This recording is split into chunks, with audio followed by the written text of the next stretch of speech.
Welcome back. Last time, in the lantern loft, we taught a network of lanterns to read handwritten digits, tiny pictures, 28 squares by 28. But this morning, a new door is open, and behind it waits the painter's skylight studio. Look around. Canvases everywhere. Cats and dogs. Big, beautiful photographs. Hundreds of pixels wide. Today we're going to teach a machine to look at a picture, and simply say, cat, or dog. And to do that, we'll need those little brass frames on the table. Keep an eye on them. They're the whole secret. Here's the trouble. Our lantern network connected every input to every lantern. That was fine for tiny digits. But this photograph is 224 pixels wide, 224 tall, in 3 colors. That's more than 150,000 numbers for one picture. Connect all of those to every lantern, and we'd need millions of threads. Watch the little lofts strain under them. And there's a deeper problem. A cat's ear in the top corner, and the same ear in the bottom corner, would look like two completely different things to those lanterns. But a painter doesn't work that way. A painter looks at a picture, one small patch at a time, with the same trained eye everywhere. That's what the brass stencil does. Notice how the haze clears the moment we look at just a little at a time. Let's bring in the pictures. Our photos live in a folder called Cats Dogs, with 2 drawers inside, one for cats, one for dogs. Keras can read that arrangement all by itself. Watch the first block run imagedata set from directory, and the canvases rise from the drawers. 80% become our training set. They gather in bundles of 32. That's our batch size. The second block sets aside the other 20%. Behind the garden gate, those are validation pictures. The model will never train on them. It will only be tested on them. Honest pictures, for honest answers. And notice, the folder names themselves become the labels. Cats and dogs. No spreadsheet needed. Every image is resized to 224 by 224 on the way in, so every canvas fits the same easel. Let's read this code together, slowly. First, we import TensorFlow as TF, then Keras, and the layers module. Next we call keras.utils.imagedata from directory, pointing it at the folder named Cats/Dogs. We set validation split to 0.2, subset to training, and seed to 42, so the split comes out the same every time. Each image is resized with image size 224 by 224, and gathered 32 at a time with batch size 32. All of that is saved as trains. The second block is almost identical, only subset changes to validation, giving us volts. Finally, class names comes from trains.classNames, and when we print it, we see cats and dogs. One more gentle preparation. Every pixel arrives as a number between 0 and 255. Those are big, uneven values for a network to learn from. So we turn the dimmer. Rescaling divides every pixel by 255, and now everything lives between 0 and 1. 255 becomes 1. 128 becomes a half.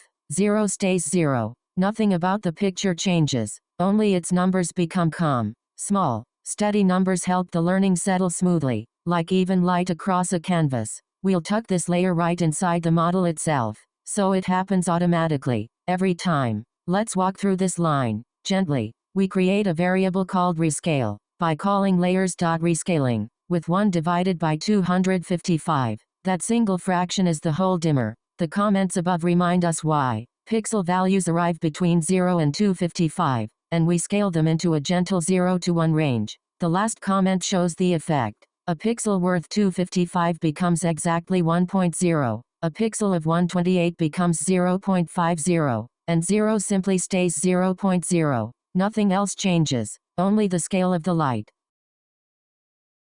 Here it is, the heart of the whole episode. This little brass frame is called a kernel, or a filter. Just 9 numbers, arranged 3 by 3. The painter rests it on one small patch of the picture, and asks a quiet question. Does this patch look like what I'm searching for? The answer is a single number, which becomes 1 dot on a fresh sketch. Then the stencil slides 1 step, and asks again, and again, patch by patch across the whole canvas. The finished sketch is called a feature map. It's a picture of where the pattern was found. If this feels abstract, don't worry. In the next scene, we'll do the arithmetic together. With real numbers you can check yourself.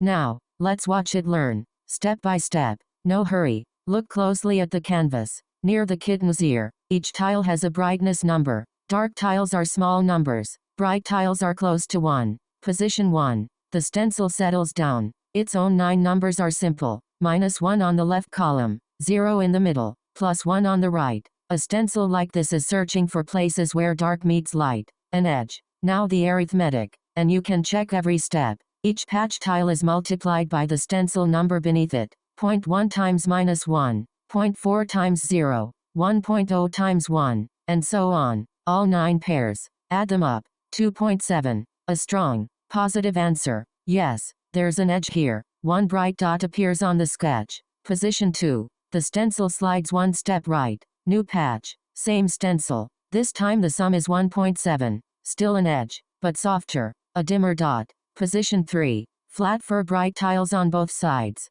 So the pluses and minuses cancel. The sum is 0. No edge. No dot. The sketch simply stays quiet there. That's the entire trick. Multiply. Sum. Slide. Notice there's nothing mysterious in it. Just small honest arithmetic. Repeated with patience. Now watch it speed up. The stencil sweeps the whole canvas. And look what emerges. A drawing made only of edges. The kitten's outline. Found by 9 little numbers. And here's the lovely part. Different stencils find different things. This one finds whiskers. This one, fur texture. This one, the curve of an ear. Each makes its own sketch. Its own feature map. So, who chooses the numbers inside the stencils? Nobody. The network starts with random numbers. And during training, every stencil is nudged. Little by little. Exactly like the lantern threads last episode. Until each one has carved itself into a useful pattern finder. Watch the wall chart. Epoch 1, 58%. Barely better than guessing.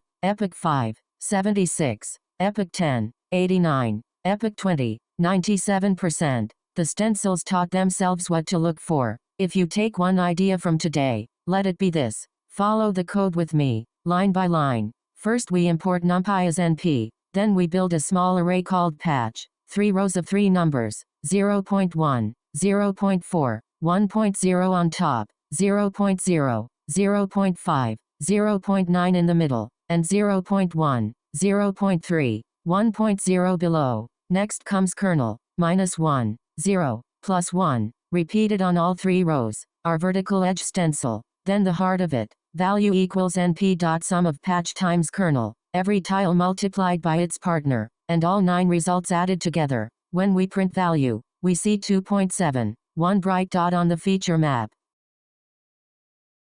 After each stencil sweep, the sketch passes through this linen screen. It's called ReLU, and its rule could not be simpler. If a value is positive, keep it. 2.7 stays 2.7. If a value is negative, let it rest at 0. Keep the light, let the shadow rest. Why bother? Because without this little bend in the rules, stacking layer upon layer would just blur into one straight line calculation. The gentle nonlinearity is what lets deep networks learn rich, curved, complicated things. One soft screen, after every stencil. That's all. Read the comments slowly with me. ReLU of 2.7, stays 2.7. ReLU of 1.7, stays 1.7. But ReLU of -0.8, becomes 0.0. And ReLU of -1.2, also 0.0. Positives pass through, negatives rest at 0. Then the real line of code, layers.conv2d, with 32 filters, each one 3 by 3, and activation set to ReLU.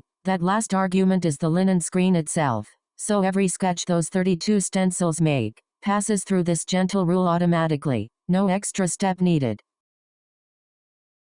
Now the painter does something wise. They step back, and squint. When you squint at a painting, the tiny details soften away, but the strong strokes remain. The shape of the ear, the line of the back, that's max pooling. We look at each little 2 by 2 neighborhood of the sketch, and keep only the strongest value. Here, 2.7, 1.7, 0.3, 0.9. The strongest is 2.7, so that's the one we keep. Each pooling step halves the sketch. 224, becomes 112, then 56, then 28. The pictures grow smaller, but what they hold grows more meaningful. Less which exact pixel, more what is actually here. And there's a quiet bonus. If the cat shifts a little in the frame, the squinted sketch barely changes. The network stops caring exactly where, and starts caring what. Let's read it together. The comment shows one tiny 2 by 2 neighborhood, 2.7 and 1.7 on top, 0.3 and 0.9 below.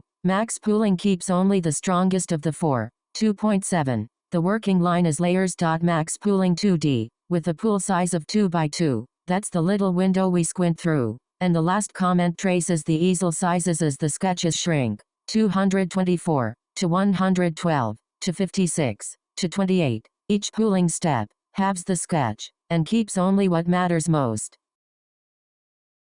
Now we build the whole studio, as one line of stations. Watch each line of code become furniture. First, the dimmer rail, rescaling every pixel to gentle light. Then 32 brass stencils. Each will learn its own pattern, edges, curves, patches of contrast, step back and squint, pooling. Then 64 finer stencils. These look at the sketches of the first layer, so they find combinations. An edge meeting a curve, the hint of an eye. Squint again. Then 128 of the finest stencils, finding whole shapes now. A muzzle, a pointed ear, a drooping one. Then, flatten. All the final little sketches unroll into one long ribbon of numbers. That ribbon flows into a familiar sight, a row of lanterns, just like last episode. 128 of them, weighing all the evidence together. And at the very end, a single dial. Sigmoid squeezes everything into one number between 0 and 1. Near 0, cat. Near 1, dog. Stencils to find the patterns. Lanterns to weigh them. One dial to answer. That's a convolutional neural network. Take a slow breath, and read the model from top to bottom.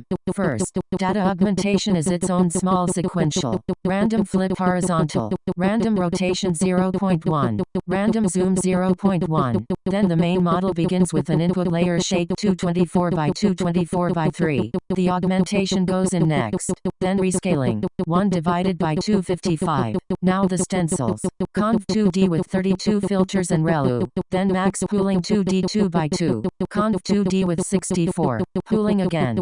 Conv 2D with 128. One last pooling. Flatten unrolls everything into a single ribbon. Dense with 128 relu lanterns weighs the evidence. Dropout of 0.5 lets half of them rest. And dense 1, with sigmoid, is our single cat or dog dial. Finally model.summary shows the whole studio. 20,000 pictures sounds like a lot, but a hungry network can memorize them all. And a model that memorizes hasn't truly learned. So we visit the mirror and turntable corner. The mirror flips a picture left to right. A dog facing left is still a dog facing right. The turntable adds a gentle tilt. The magnifier moves a little closer. None of these change what the picture is.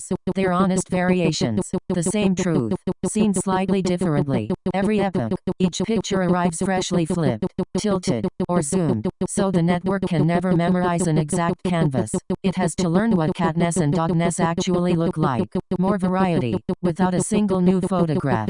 A quiet kind of generosity. 3 lines, 3 gentle tools. We build data augmentation as a keras sequential. Inside it, layers.random flip with the word horizontal. That's our mirror, swapping left for right. Then layers.random rotation with 0.1. The turntable, tilting each picture by up to 10% of a full turn, either way. And layers.random zoom, also 0.1. The sliding magnifier, moving a little closer or a little farther. Together, these 3 lines hand the network a fresh, honest variation of every picture, each and every time it looks. One more kindness, this one for the network itself. Each training round, we politely ask half the lanterns, chosen at random, to rest. It sounds strange. Why silence half your painters? Because when everyone works every round, a few loud voices start doing all the deciding, and the network leans on them too heavily. Memorization again. But when anyone might be resting, every lantern must learn to be useful on its own. The knowledge spreads out, soft and even, like morning light. When training ends and real work begins, everyone returns, and the whole studio is wiser for the rest. Just one small line, layers.dropout, with the value 0.5. That 0.5 is a fraction, 1/2. So on every training round, each lantern has a 50-50 chance of resting, chosen freshly, at random, every time. Nothing is deleted, nothing is lost. The resting lanterns simply sit out one round, and when training ends and real predictions begin, dropout steps aside completely. Every lantern returns to the work, wiser for the rest. Time to train. First, compile. Atom is our patient caretaker. It decides how big each little nudge should be. Binary crescentropy is our measuring bowl. It weighs how wrong each answer was. And accuracy is the chart on the wall. Then, model fit. 20 epochs. 20 full passes through every canvas in the studio. Watch the flow. Each bundle of 32 pictures travels the whole line stencil suite. Sketches form. The dial swings. When it's wrong, a soft blue ripple flows backward. And every stencil number, every thread, shifts by a whisper. There, 0.42 becomes 0.38. Epoch 1 ends. 58%. Honestly, barely better than tossing a coin.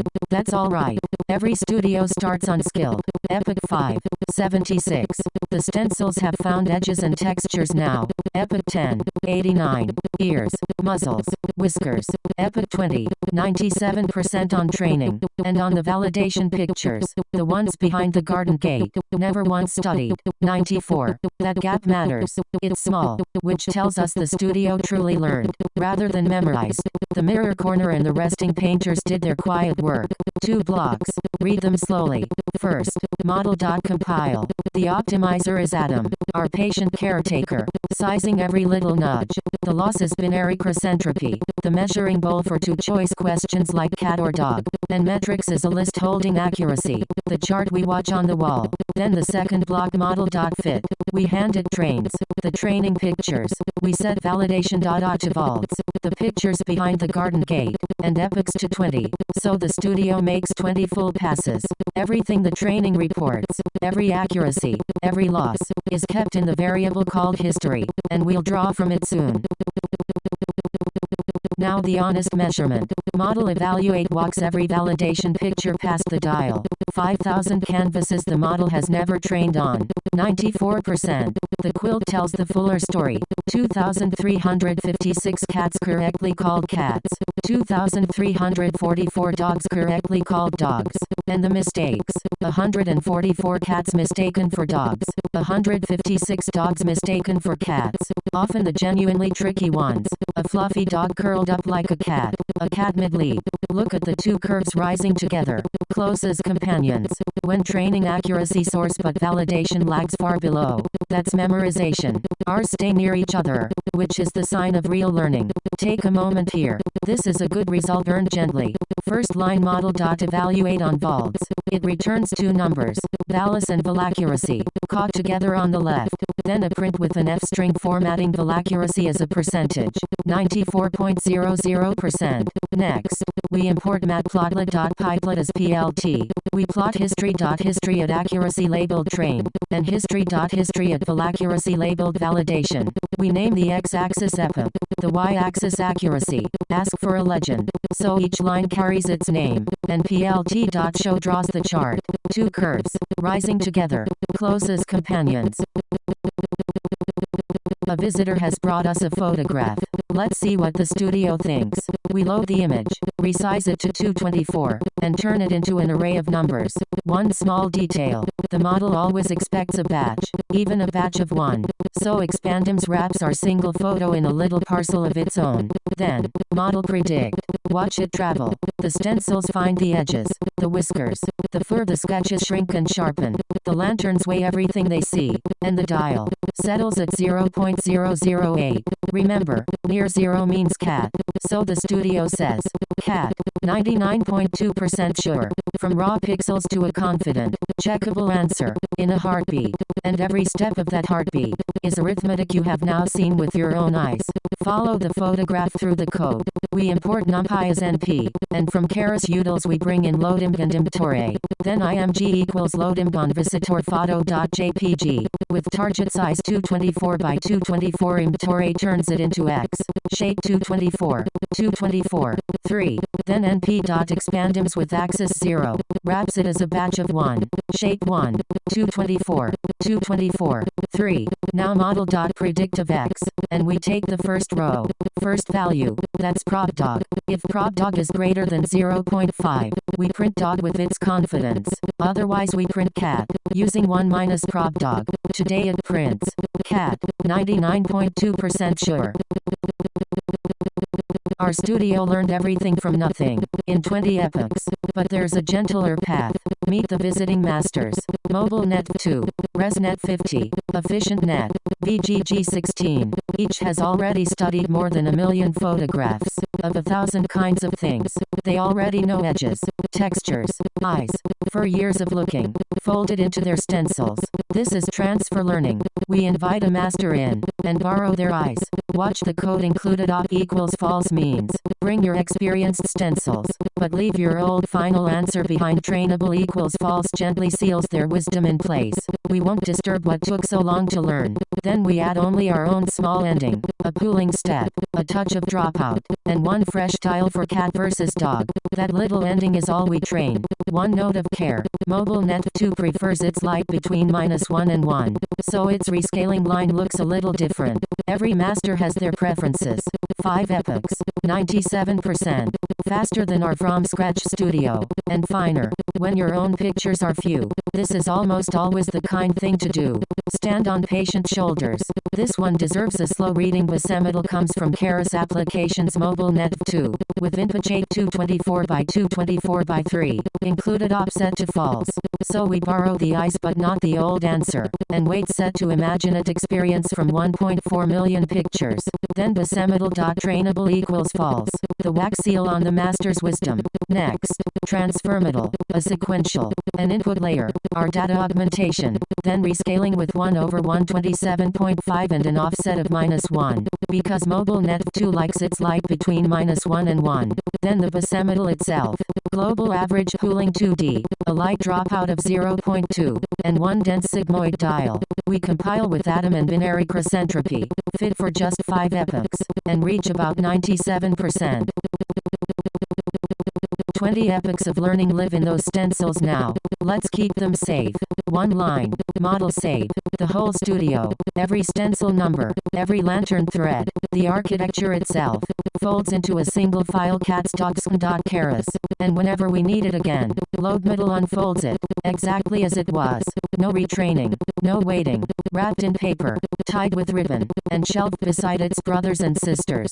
Our shelf is getting beautifully full. One line to keep it all model.save, with the file name catsdogsn.keras, every stencil number, every lantern thread, the whole architecture, folds into that single file. Then, any day later, loaded equals keras models LoadMiddle on the very same file name, and the studio unfolds exactly as it was. One more line, loaded.predictiveX, works instantly, the same eyes, reopened, no retraining, no waiting, just unwrap the parcel, and look.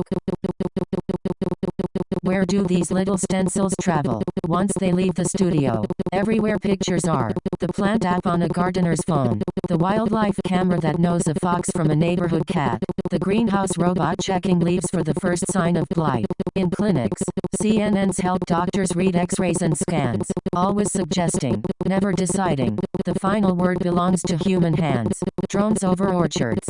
Scanners that read old handwriting. Cars that watch the road. Each one, at its heart, is a set of small learned stencils, sliding patiently across a picture. Exactly what you watched today, dot by dot. A photograph holds a single moment, and today, you taught a machine to truly see one. But some things can't be seen in a moment. A melody, a season, the price of something, day after day. For those, yesterday matters, and the day before that.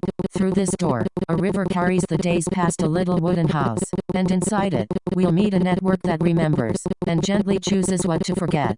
Rest here a moment. When you're ready, the next door is open. Episode 15. Complete. You built a studio that sees. Sleep well, little stencils. See you by the river.